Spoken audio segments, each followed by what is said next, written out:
Buenos días. Continuando con nuestro módulo de cambio climático y calidad del aire, hoy retomaremos en la unidad número 6 todo lo relacionado con cambio climático y salud. Para ello, haremos algunos pequeños recorderis en cuanto a la información que hemos visto en módulos anteriores o en unidades anteriores, referida a lo que viene a ser la consideración o la dimensión, la forma en la cual está conformada la atmósfera. Entonces recordemos el término troposfera, estratosfera, mesosfera e ionosfera, que hace parte, como si uno lo quisiera abreviar, como TEM, donde los procesos que hemos visto en primera instancia de contaminación del aire se desarrollan más que todo en la parte de la troposfera. Ahora entraremos a abordar más que todo la parte de la estratosfera, que va de los 0 a los 50 kilómetros. Recordemos la conformación de la atmósfera: 21% oxígeno, 78% de nitrógeno y el resto por ciento, el porcentaje restante es más que todo de otros tipos de gases, en los cuales, por ejemplo, está el monóxido de carbono, el dióxido de carbono, el óxido nitroso, entre otros. Es aquí donde comenzamos a establecer parte de lo que viene a ser el efecto invernadero. Entonces recordemos lo que vimos en nuestra primera unidad, o hablaremos de la segunda, en donde se establecía el albedo. Entonces, ¿qué es lo que sucede? Aquí lo vamos a ver un poquitico más gráfico. La radiación solar llega y de alguna manera atraviesa las nubes, que era esa parte que hablábamos que era la transparencia de la atmósfera, llega hasta la Tierra, y en la Tierra, dependiendo del tipo de material, que también como lo vimos, si tiene un albedo bajo, el albedo bajo va a tomar y va a transformar esa energía lumínica en energía calórica. Luego esta energía calórica asciende y llega hasta la parte de la superficie, donde puede estar en la parte de la troposfera, en la estratosfera, pero resulta que ahí hay una serie de gases que la retienen, que son los gases de efecto invernadero. Entonces los gases hacen de alguna manera una capa que permite que ese calor no se escape. Naturalmente, cuando hablamos del efecto invernadero, la función de ello era eso, poder guardar esos gases de efecto, guardar el calor por medio de los gases de efecto invernadero, y así tener una temperatura adecuada para la Tierra. El proceso que ahora se da y que tenemos de el cambio climático se da porque tenemos una mayor cantidad de gases de efecto invernadero. Entonces, ¿qué pasa? Antes teníamos un número que permitía de alguna manera que el calor quedara en la superficie, pero quedaba retenido por un tiempo. Era más difícil que de alguna manera era más fácil que pudiera salir a la atmósfera, o sea, salir, digamos, fuera de la Tierra. Pero ahora el problema es que como tenemos más gases de efecto invernadero, estos hacen de alguna manera que los gases se queden mucho más tiempo. Y al quedar mucho más tiempo hay mayor calor, y ese mayor calor es el que no va a estar saliendo. Entonces, en resumen, tengámoslo en cuenta. Radiación solar llega y se transforma en radiación calórica. Esa radiación calórica se emite a la atmósfera. Los gases de efecto invernadero permiten de alguna manera que se concentren en un tiempo. Así era cuando se tenía un nivel normal en la atmósfera. Pero con el aumento del crecimiento de los gases de efecto invernadero, ahora tenemos más gases de efecto invernadero, tenemos hasta un poco más de calor, por decirlo así, por la transformación, por lo que hemos perdido las superficies blancas, entre otras que yo les decía, y ese calor no tiene manera de salir porque hay mayor cantidad de gases de efecto invernadero. Ese es el problema que tenemos actualmente, y por eso es que la temperatura ha comenzado a modificarse y por ende se han presentado cambios en los diferentes sistemas climáticos del planeta que veremos más adelante. Aquí tenemos parte de los gases de efecto invernadero. Está el dióxido de carbono, el metano, el óxido nitroso, los CFCs, que gracias a Dios se eliminaron porque eran gases de efecto invernadero y fuera de eso disminuían la capa de ozono, pero con el convenio de Montreal se eliminaron este tipo de gases. Entonces todos ellos, si se dan cuenta, tienen una vida pequeña, por ejemplo como es el metano, que es de 12 años, el óxido nitroso de 114 y los CFCs de 45 años. Sin embargo, son importantes porque pueden estar en mayores concentraciones a pesar de que tengan menor tiempo. Y por ende, el gas que tiene mayor trascendencia como gas de efecto invernadero es el dióxido de carbono, que se presenta por la combustión completa de los combustibles fósiles, que es nuestro gran problema, y por el cual hemos querido dejar de depender de esa matriz energética que es la que en este momento nos causa. De allí que lo que se busca para el país es ser un país carbono cero o carbono neutro, que busca finalmente que no tengamos emisiones, en dado caso gases de efecto invernadero. pero pues es un proceso algo difícil que se debe llevar. Por lo tanto, para nosotros es importante que cuando se habla de cambio climático hablemos de adaptación, porque la adaptación es algo que ya se tiene que hacer, es algo ya inevitable dado que el calentamiento ya ha subido y a pesar de que nosotros dejáramos de emitir gas de efecto invernadero en este momento, no se podría arreglar la situación climática de un momento a otro, tendremos que esperar un buen tiempo. Entonces, ¿qué es finalmente el cambio climático? El panel intergubernamental de cambio climático lo define como un cambio de clima atribuido directamente a la actividad humana. Es decir, cuando ustedes les hablan, pueden escuchar, no, pero es que lo que pasa es que antes, en la etapa cretácica, bueno, hubo cambio climático. Sí, hubo un cambio, pero eso fue modelado por la naturaleza. Y se demoró muchísimo tiempo en presentarse y muchísimo tiempo en poder, digamos, disminuir y cambiar las condiciones normales. Pero aquí estamos hablando que es un cambio que fue producido por el hombre cambiando la composición de la atmósfera mundial en un muy poco tiempo y que afecta la variabilidad del clima, teniendo en cuenta que la variedad del clima se encuentra representada por las oleadas de calor, las sequías, las lluvias, las tormentas, el niño, que más que todo nos afecta a nosotros. Entonces hay mayor frecuencia que se presente el niño, mayor frecuencia que se presente la niña, entre otros aspectos que hacen que, básicamente, por decirlo así, el clima se vuelva loco. Porque entonces, ejemplo que tenemos por ejemplo aquí en Bogotá, es que normalmente aquí en Bogotá había una época que ya era establecida para lluvias, que era más o menos de marzo, abril, mayo. Y la siguiente era septiembre, octubre y noviembre. Ahora en Bogotá llueve casi todos los meses. Y el frío, hay veces que hace frío, hay veces que hace calor. Entonces todo eso obedece a la variabilidad que se ha presentado en el clima. El IDEAM ha hecho una serie de estudios y ha encontrado precisamente cómo ha cambiado el clima en muchos aspectos.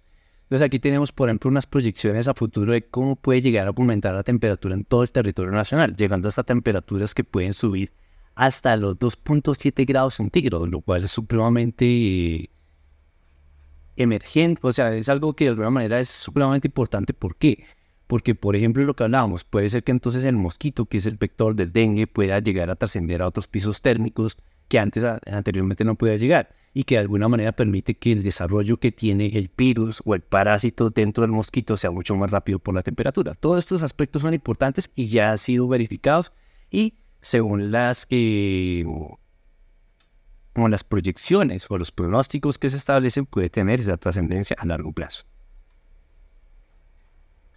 Importante también, dentro del nuevo Plan Nacional de Salud Pública, hay que tener en cuenta dos aspectos, y es que hay dos metas establecidas básicamente de cambio climático. Dice que a 2031 reducir los casos de enfermedades sensibles al clima del 100% de las entidades territoriales de salud, una competencia que nos alberga.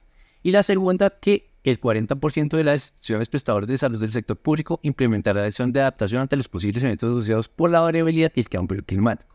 Es decir, se van a adaptar a los procesos de alguna manera que ya están presentes, porque como les decía, tenemos que hablar de adaptación y también tienen que buscar la forma de ser menores emisores, pero básicamente toda la parte de las instituciones de salud. Entonces, si se dan cuenta, tenemos dos contextos que nos permiten poder identificar cuáles pueden ser esas problemáticas y cómo dentro del plan de salud el cambio climático juega un papel muy importante y que es competencia de nosotros como autoridad sanitaria. Otras pruebas de calentamiento: si ustedes hacen una prueba, verifican los niveles de dióxido de carbono y hacen una gráfica del aumento de la temperatura, se puede decir que las dos gráficas tienen una correlación casi perfecta. Entonces, ese es uno de los primeros antecedentes. Otra es básicamente la pérdida de hielos. Entonces, cuando hablamos básicamente de la parte de los polos, muchas de estas estructuras se están perdiendo y eso tiene una serie de problemáticas, porque recuerden, los polos al ser blancos tienen un alto albedo. Entonces hacen que de alguna manera esa radiación que llegue del sol se pueda devolver y no se transforma en calor y estamos bien.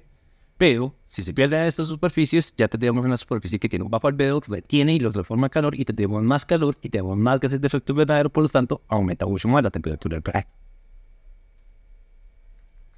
Otro de los efectos importantes es las tormentas. Un cambio climático hace que los océanos sean mucho más cálidos. ¿Por qué? Porque lo que pasa es que el planeta, para poder solucionar este aumento de la temperatura, empieza a tomar y a guardar el calor en los océanos. Y resulta que para las tormentas, el combustible ideal para ellos es el calor que hay en los océanos.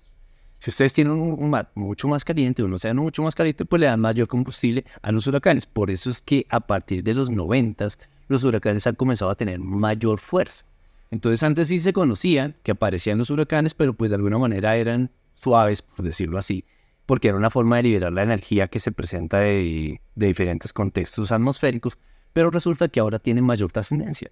¿Por qué? Porque hay el agua está más caliente y al tener agua más caliente hay mayor combustible y los huracanes van a ser de mayor potencia. Ejemplos como esos de lo que pasó en Estados Unidos con Katrina, entre otros tipos de huracanes que han azotado a toda la parte de América Latina. ¿Por qué vías se puede presentar un efecto en la salud? Hay diferentes vías.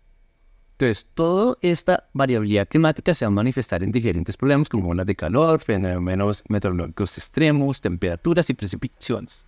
Y esto va a conllevar a enfermedades por la temperatura, por efectos meteorológicos extremos, por la contaminación del aire, por la contaminación del agua y los alimentos, por la de vectores y roedores, por la falta de alimento y agua, que va a estar relacionado con las sequías, y podemos tener enfermedades de la nutrición infecciosas y hasta podemos tener enfermedades de salud mental, que vamos a ver más adelante cómo es que se pueden relacionar.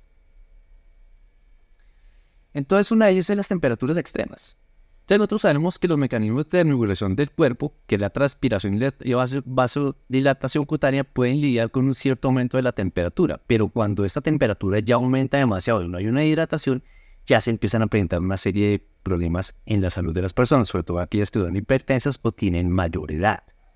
Un ejemplo de esto fue lo que se vivió en Europa, de una oleada de calor que se presentó en el verano de 2003, donde se registraron más de 70.000 defunciones en toda Europa. Y esto obedeció básicamente a que saben que Europa, la mayoría de los países, tienen un contexto estacional, y por la estacionalidad, la construcción de las viviendas tiene de alguna manera unos forrajes para la época cuando hace invierno. Ahora, piensen en una época donde hace mucho calor, donde este calor no dura un día, sino que puede durar una semana. Entonces, finalmente, las personas que estaban en casa y que no salían, que más que todo eran mayores de edad, quedaron de alguna manera ahí adentro como en el sauna y finalmente fallecieron. Esto tuvo una alta implicación, entonces hubo un alto uso, digamos, de los servicios de salud y sobre todo que llegaban eran personas de edad mayor que reportaban precisamente que habían tenido algún tipo de paro precisamente por la deshidratación que había de alguna manera exacerbado por la temperatura, habían exacerbado problemas, por ejemplo, de hipertensión o problemas cardíacos y respiratorios.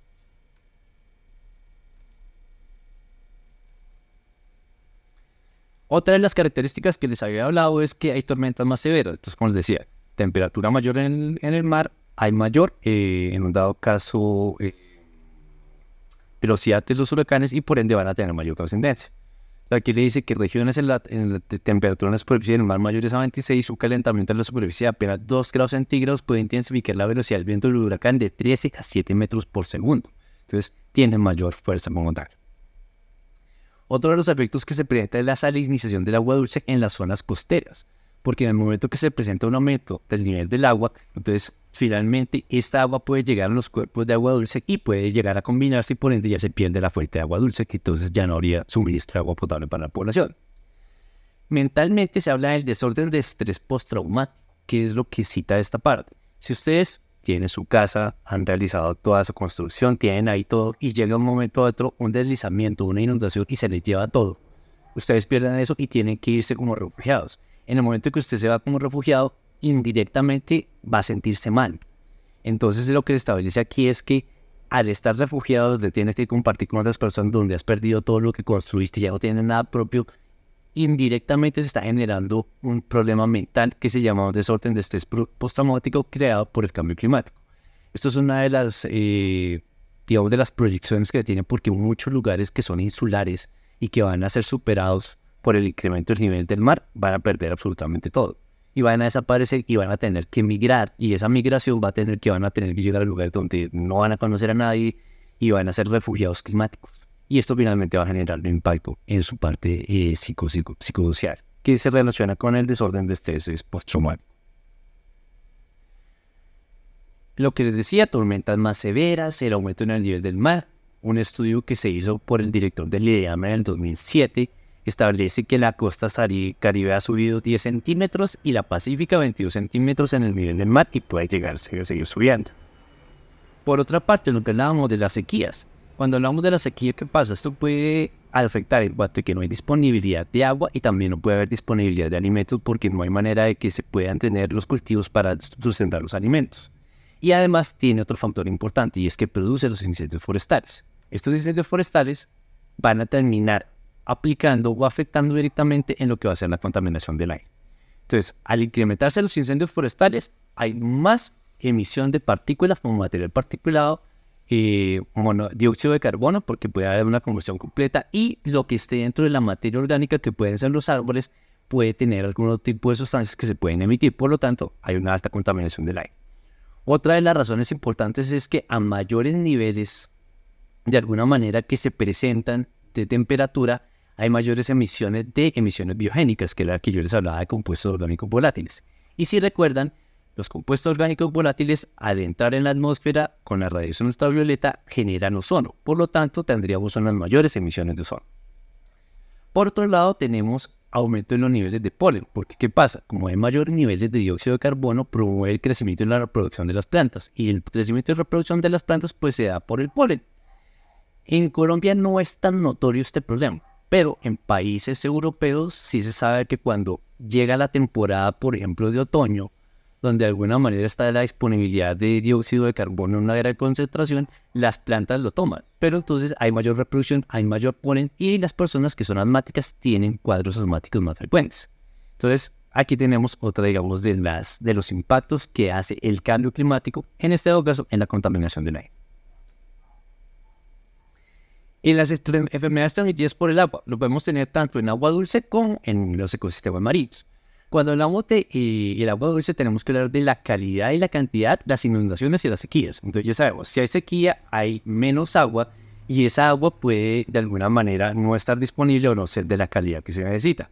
Y por otro lado, cuando hay una alta cantidad de agua, puede ser que no sea de calidad porque puede estar contaminada. Entonces aquí hablan precisamente un ejemplo del cristosporidiosis, que eso es un parásito que puede estar en el ganado y que finalmente, si está en una zona donde está de pastos y hay zonas de inundaciones, esto puede llegar a los cuerpos de agua y si llega a los cuerpos de agua en una mayor proporción, puede aumentar el número de enfermedades por toda la parte de protozoos en las personas por un consumo de agua que no sería adecuado. Aquí entonces, en lo que ustedes van a ver del módulo de agua, van a poder vislumbrar qué es lo que se hace según la normativa que ustedes ya conocen para la vigilancia de la calidad del agua. En los ecosistemas marinos, nuevamente tenemos dos consideraciones. Una, agua caliente, que decíamos que es la forma de regular la temperatura del planeta. Dos, dióxido de nitrógeno. Dirán, ¿de dónde sale ese dióxido de nitrógeno? ¿De dónde sale el nitrógeno? El nitrógeno sale básicamente de las descargas de agua residual. Entonces igual pensemos que, bueno, pero en el mar, sí, en el mar finalmente llega todo lo que de alguna manera se produce dentro del continente. Si lo miramos aquí en Colombia, todo lo que de alguna manera se genera en los diferentes departamentos, en muchas ocasiones termina llegando al río Magdalena, y el río Magdalena termina llegando al mar. Entonces toda esta carga contaminante llega al mar y hay una gran concentración de nitrógeno que finalmente, si hay nitrógeno y hay agua caliente, es un escenario excelente para que haya una floración de dinoflagelados y diatomeas que hacen parte de las mareas rojas.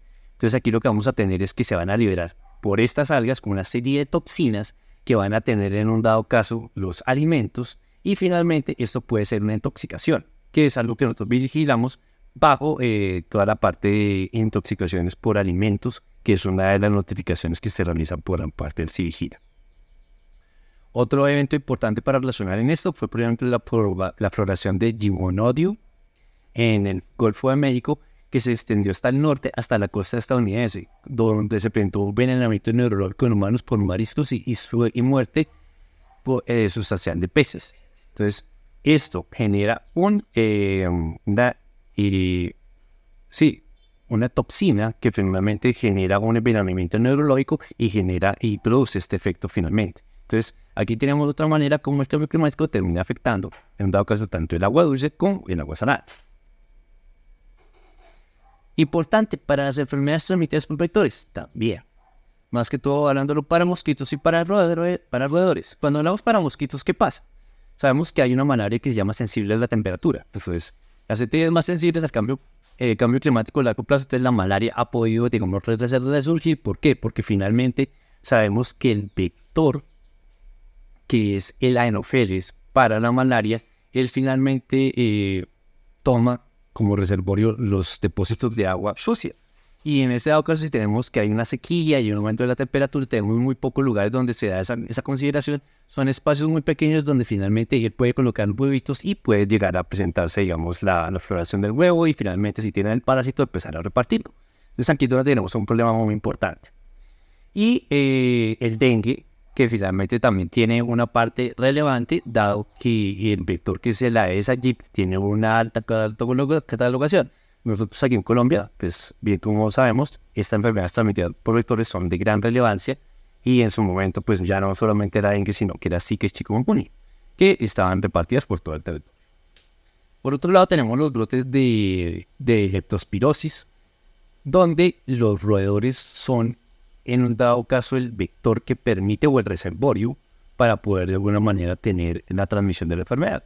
Entonces, ¿qué pasa? Tenemos zonas donde hay unas inundaciones y donde se acaba el hábitat en un dado caso del roedor y el roedor tiene que acercarse a la población, donde encuentra comida, pero de paso deja sus heces o deja la orina y en las orinas está la leptospira que puede causar una serie de enfermedades a la población que consuma o que por una herida pueda entrar la leptospira a su sistema circulatorio y después afectar en salud a la persona.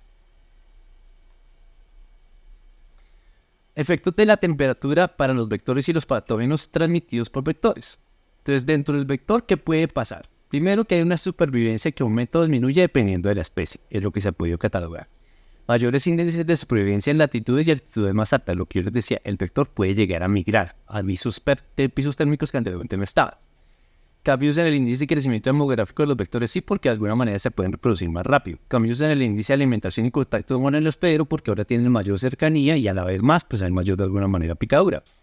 Y cambio en la estacionalidad de las poblaciones dependiendo del lugar de donde de alguna manera se esté presentando. Si es en una zona que tiene estacionalidad o pues nosotros de alguna manera que tenemos condiciones que son similares.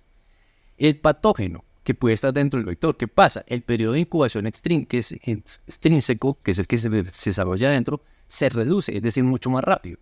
Entonces, antes que se demoraba una semana, ahora se puede demorar 3 días. Entonces, en 3 días ya el vector, en este caso el mosquito, es infectivo, a consideración de que antes se demoraba menos tiempo.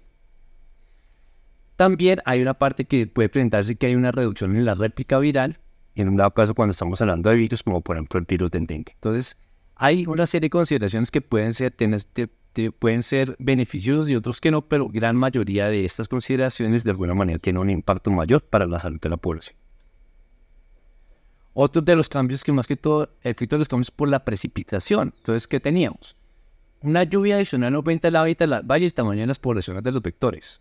Una lluvia en exceso o la nieve acumulada puede eliminar el hábitat al causar inundaciones. Entonces es un beneficio, pero igual, si de todas maneras se tienen elementos, que por ejemplo es uno de los problemas que a veces nosotros podemos llegar a identificar cuando hacemos vigilancia y tenemos poblaciones donde hacen una mala disposición de los residuos. Si hay una mala disposición de los residuos, se deja el reservorio para que el mosquito deje ahí, en dado caso, su huevito y finalmente después pueda captar a una persona que tenga el virus y al tener el virus que empieza a repartirlo por toda la población.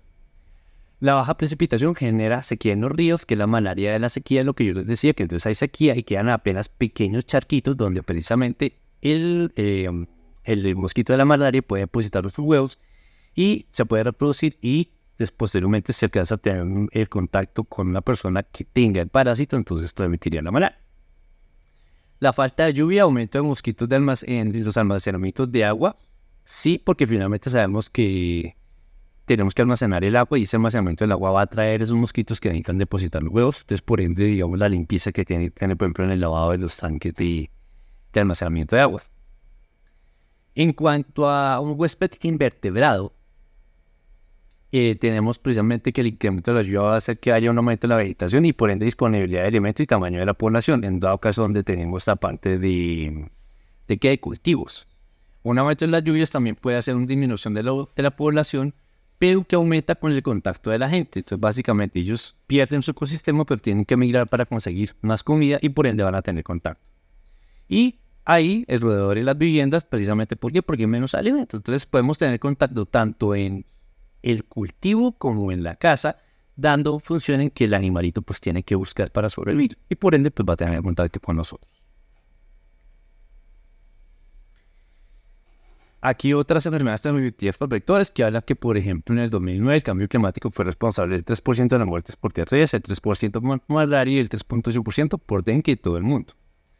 Al aumentar la temperatura del agua, las larvas tardan menos tiempo en madurar, produciendo un mayor número de críos. Entonces son factores, como les decía, que permiten de alguna manera que se pueda tener favorecido esta partecita de las enfermedades transmitidas por vectores. Además, como se mira también aquí, se establece que la densidad de la población, los trastornos en el funcionamiento de los servicios públicos y la interrupción de los servicios de salud pública pueden estar relacionados con todos estos contextos. ¿Por qué?